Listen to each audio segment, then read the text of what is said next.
শুক্রবার ছিল রথযাত্রা। তো রথযাত্রার দিন রথের মেলাতে যাব না তাই কখনো হয়, তাই জন্য বিকেলবেলায় আমি আর ও মিলে বেরিয়ে পড়লাম রথের মেলা দেখতে।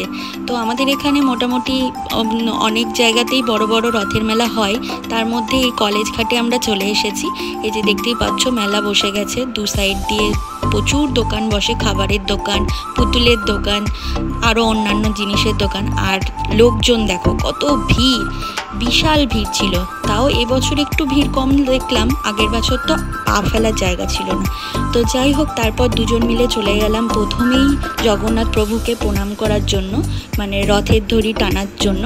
ওই যে দেখতে পাচ্ছ দূরে রথ দাঁড়িয়ে আছে, আর এখানে দেখো মাটির পুতুলের দোকান বসেছে, কি সুন্দর।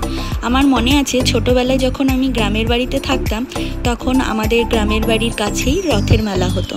তো সেখানে এই মাটির পুতুল বিক্রি হতো, আর আমরা মাটির পুতুল কিনে আনতাম। বিভিন্ন ধরনের ফলের, মাটির ফল যেগুলো, আম বলো, তারপর কলা, সব মাটির তৈরি, তো ওগুলো নিয়ে আসতাম। তারপর ব্যাং ভাট, যেটা আমরা এখন দোকান থেকে কিনি, সেটা আমরা এই রথের মেলা থেকেই কিনতাম। আর এখানে দেখো ছোট ছোট বাচ্চারা কত সুন্দর সুন্দর রথ নিয়ে দাঁড়িয়ে আছে, আর বলছে দিদি রথ ধরে টানো। তো যাই হোক, তারপর চলে গেলাম জগন্নাথ প্রভুর এই যে রথ দাঁড়িয়ে আছে দেখো, প্রভু জগন্নাথ, সুভদ্রা, বলরাম, তিনটে রথ পরপর দাঁড়িয়ে আছে।